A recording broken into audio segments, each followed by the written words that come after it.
नमस्कार, राधे राधे, जय श्री कृष्णा। मेरे चैनल वृंदे राखी पर आपका स्वागत है। आज मैं आपको इस वीडियो में बताऊंगी पूर्णिमा के बारे में। पूर्णिमा का व्रत कब आरंभ करना चाहिए, इस व्रत में क्या पूजा सामग्री लगती है, किस प्रकार पूजा करनी है और व्रत में क्या खाना है, कब पारण करना है, ये सारी जानकारी मैं आपको इस वीडियो में दूंगी। सबसे पहले मैं आपको बता देती हूँ कि इसी प्रकार की जानकारियाँ जो हमारे हिंदू धर्म से जुड़ी हुई होती हैं, व्रतों त्योहारों से, मंत्रों से, बहुत सारे उपाय जो हमारे शास्त्रों में बताए गए हैं और बहुत सारे भक्ति भावना संबंधित हमारे शास्त्रों में जो बताई गई चीज़ें हैं, अपने भक्ति मार्ग से संबंधित, वह सारी जानकारी मैं आप तक पहुंचाती रहती हूँ। तो ऐसी जानकारियों के लिए चैनल से जुड़िएगा, चैनल को सब्सक्राइब करके बेल आइकन को ज़रूर प्रेस कर लीजिएगा ताकि आने वाली हर वीडियो आप तक पहुँच सके।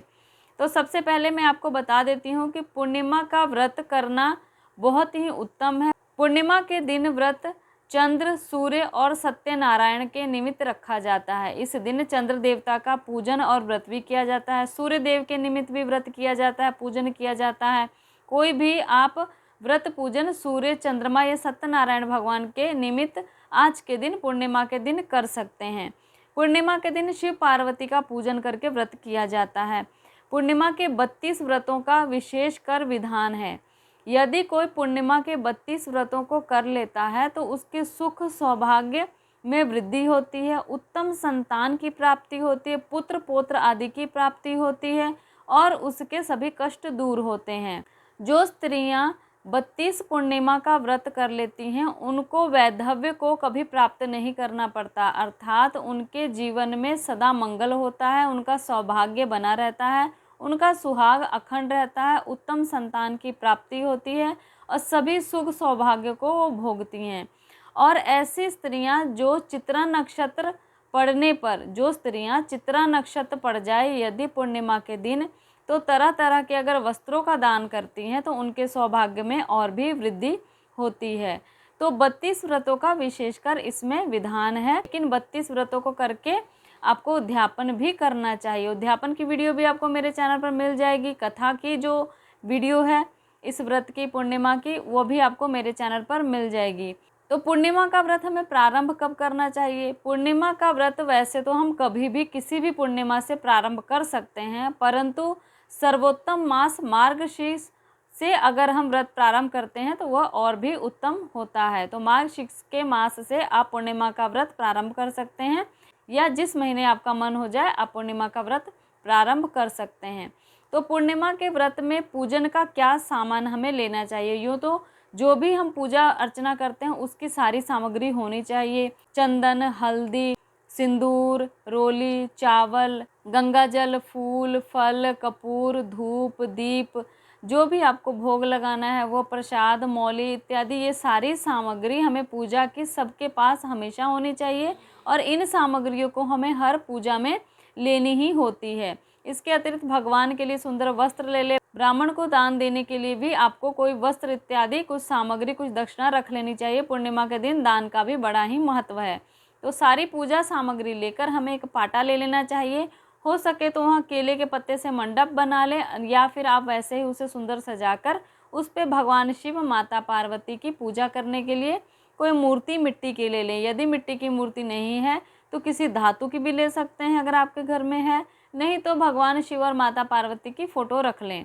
पूजन के लिए आप पंचामृत भी बना सकते हैं। पंचामृत को बनाने की क्या विधि है, क्या जानकारी है, इसके बारे में इसकी वीडियो भी आपको मेरे चैनल पर पंचामृत की मिल जाएगी। नहीं तो आप गंगा जल जरूर रख लें। पाटे पर सुंदर सा वस्त्र बिछाकर उस पर भगवान को आप विराजमान करें। इस दिन कलश की स्थापना करके भी पूजा कर सकते हैं। कलश स्थापना की वीडियो भी आपको मेरे चैनल पर मिल जाएगी। नहीं तो आप केवल भगवान की फोटो या मूर्ति रखकर पूर्व की ओर मुख करके पूजा करने के लिए एक आसन लेकर शुद्ध वस्त्र पहनकर बैठ जाएं।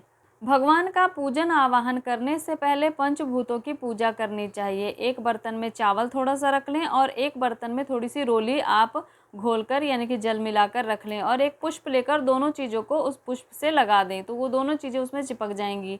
उसको आप एक धरती को पुष्प समर्पित करें रोली चावल लगाकर, उसके बाद एक जल को करें, एक जो आपने दीपक जला रखा है एक पुष्प उन्हें समर्पित करें रोली चावल लगाकर, एक पुष्प आप घंटी रखी है बजाने के लिए उसे समर्पित करें और एक शंख को समर्पित करें। जो चीज़ें वहाँ पर नहीं हैं उनको मानसिक तौर पर समर्पित करें, एक पुष्प उनके नाम से आप समर्पित कर दें। उसके बाद गणेश जी का आवाहन कर गणेश जी की पूजा करें। फिर पंचदेवों को प्रणाम करें। पंचदेवों में कौन कौन आते हैं? तो ब्रह्मा, विष्णु, महेश, देवी और गणेश, ये पंचदेव माने जाते हैं। इनकी पूजा अर्चना का भी विधान है। ब्रह्मदेव की जगह सूर्यदेव को भी आप पंचदेवों में मान सकते हैं। पंचदेवों संबंधित एक वीडियो पहले से मेरे चैनल पर है, आप वो भी देख सकते हैं। इसके बाद हमें सभी इंद्र इत्यादि देवताओं का पूजन करना चाहिए, उनका आवाहन करना चाहिए, उनको प्रणाम करना चाहिए। आप गणेश जी की पूजा के बाद सीधे शिव पार्वती की पूजा भी प्रारंभ कर सकते हैं, लेकिन मैं आपको विस्तार में बता दे रही हूँ। सभी देवी देवताओं को प्रणाम करने के बाद, नवग्रहों को प्रणाम करने के बाद आप शिव पार्वती का आवाहन करें। उनके आवाहन के बाद उनको बैठने के लिए आसन दें। आसन के रूप में एक पुष्प आप रख सकते हैं या एक बेलपत्र रख सकते हैं। उसके बाद उन्हें आने के बाद, आसन देने के बाद छाया करनी चाहिए इस प्रकार अपने हाथों से। फिर 4 बार जल छिड़कना चाहिए। पंचामृत से भी आप स्नान करा सकते हैं। जल छिड़कने के बाद 4 बार पंचामृत को छिड़क दें। मूर्ति है तो पंचामृत से स्नान करा दें या पंचामृत छिड़क कर फिर से शुद्ध जल छिड़क देना चाहिए। स्नान के बाद वस्त्र देना चाहिए, तो एक मौली भगवान को चढ़ा दें, मौली तोड़कर एक चढ़ा दें उन्हें। और जो वस्त्र समर्पित करने के लिए आपने रखा है शिव पार्वती के लिए, भगवान शिव के लिए, वो वस्त्र आप उनको स्पर्श करा के वहाँ रख दें। उसके बाद भगवान शिव को यज्ञोपवीत आपको भेंट करना चाहिए, यज्ञोपवीत उन्हें धारण कराना चाहिए। उसके बाद शिव पार्वती को तिलक करना चाहिए, चंदन से, सिंदूर से, रोली से, और फिर चावल उन पर छिड़क देना चाहिए, चावल लगा देना चाहिए उनके तिलक पर भी। उसके बाद पुष्पमाला और पुष्प भेंट करना चाहिए। फिर बेलपत्र और जो दूर्वा है, जो भी आप पुष्प लेकर आए हैं उनको भेंट करने के लिए, उसके बाद ये सारी चीज़ें पुष्पमाला, पुष्प भेंट करने के बाद बेलपत्र, दूर्वा, शम्मी, आग का फूल, ये सारी चीज़ें शिव पार्वती को अर्पित कर देनी चाहिए। उसके बाद फिर धूप दिखाना चाहिए, दीपक दिखाना चाहिए। फिर उसके बाद हाथों को थोड़ा सा जल लेकर धोकर भोग लगाना चाहिए। भोग के बाद फिर शुद्ध जल से आचमन करा देना चाहिए। उसके बाद कपूर की आरती करनी चाहिए। कपूर की आरती करने के बाद भगवान को प्रणाम करना चाहिए और हाँ, दक्षिणा भी कुछ जरूर भगवान को भेंट करनी चाहिए। अगर आपके पास पान है तो भोग के बाद पान भी उनको भोग के लिए रखें, नहीं तो पान की जगह पर आप लौंग इलायची भी रख सकते हैं। आरती करने के बाद पुष्पांजलि करनी चाहिए। एक पुष्प हाथ में लेकर भगवान को प्रणाम करके उन्हें समर्पित कर दें। उसके बाद अपने मन की कामनाओं, इच्छाओं के लिए भगवान से प्रार्थना करें।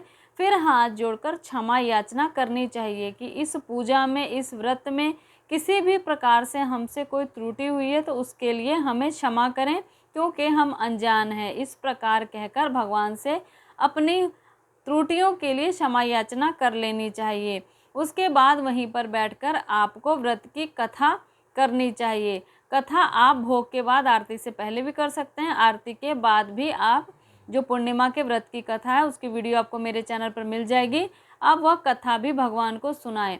उसके बाद 108 बार ओम नमः शिवाय का जप भी करना चाहिए या भगवान शिव के 108 नामों का उच्चारण करना चाहिए। पूर्णिमा के व्रत की जो भी विधि है, जो इसके व्रत के नियम हैं, वह सब मैंने आपको बता दिए हैं। इस व्रत की कथा की वीडियो भी आपको मेरे चैनल पर मिल जाएगी और जो इस व्रत के उद्यापन की विधि है उसकी वीडियो भी आपको मेरे चैनल पर मिल जाएगी। तो अपनी प्रतिक्रिया या राय देने के लिए कमेंट करिएगा या कमेंट बॉक्स में राधे राधे या जय श्री कृष्णा जरूर लिखिएगा। तब तक के लिए नमस्कार।